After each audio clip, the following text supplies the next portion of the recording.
Dikisahkan bahwa Nabi Shallallahu Alaihi Wasallam berpesan kepada Abu Dzar Al-Ghifari radhiyallahu anhu. Pesan itu berbunyi, "Wahai Abu Dzar, perbaharuilah perahumu karena laut itu amat dalam." Abu Dzar adalah seorang konglomerat pada masanya. Usahanya menggurita dari hulu hingga hilir. Nama aslinya adalah Jundab bin Junadah. Beliau juga turut menyaksikan saat Rasulullah Shallallahu Alaihi Wasallam wafat.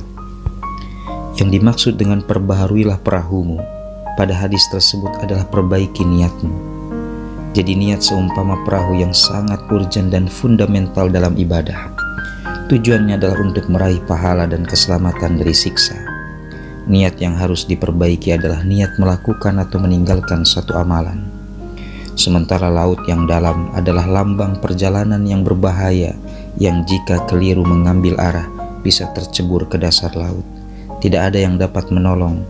Dengan kata lain, perahu yang terus diperbaharui atau dirawat secara reguler dapat dipastikan tidak akan mudah karam di laut yang dalam. Dalam hadis lain, Nabi juga memerintahkan untuk memperbaharui iman. Abu Hurairah berkata bahwa Rasulullah SAW bersabda, "Perbaharuilah keimanan kalian." Lalu ditanyakan kepada Rasulullah, "Ya Rasulullah, bagaimanakah kami memperbaharui iman kami?" Beliau menjawab, "Perbanyaklah mengucapkan la ilaha illallah." Ada hubungan yang erat antara niat yang tulus dengan kalimat tauhid la ilaha illallah. Seorang yang niatnya tulus, segala yang dilakukan dan ditinggalkannya didedikasikan untuk Allah yang Maha Esa.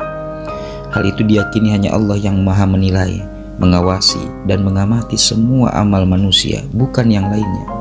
Karena itu orang yang akidah dan tauhidnya kukuh, niatnya tulus. Para ulama juga menyebutkan bahwa dulu para sahabat kerap saling memberi nasihat soal niat ini dengan cara menulis surat. Misalnya pertama, seperti yang dilakukan Umar bin Khattab radhiyallahu anhu kepada Abu Musa radhiyallahu anhu. Umar menulis surat yang isinya, "Barang siapa yang tulus niatnya, maka Allah cukupkan apa yang ada pada dirinya dan orang lain." Jadi kuncinya adalah niat. Kedua, seperti yang dilakukan oleh Salim bin Abdullah bin Umar bin Khattab kepada Umar bin Abdul Aziz. Salim menulis surat yang isinya, "Pertolongan Allah kepada hambanya seukuran niatnya. Siapa saja yang tulus niatnya, sempurna pertolongan Allah untuknya. Namun siapa saja yang kurang niatnya, kurang juga pertolongan Allah untuknya." Jadi niat ternyata terkait dua hal.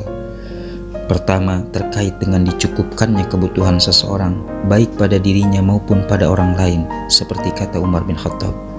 Kedua, terkait dengan sempurna dan kurangnya pertolongan Allah kepada manusia, seperti diutarakan Salim.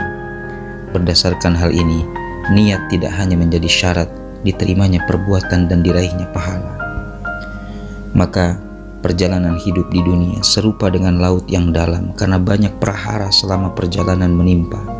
Misalnya rusaknya perahu, robeknya layar, putusnya tambang, dan habisnya perbekalan. Atau juga karena badai, topan, dan hujan yang tak habis-habisnya menerjang sepanjang perjalanan. Karena itu pesan Nabi, perbaharuilah perahumu.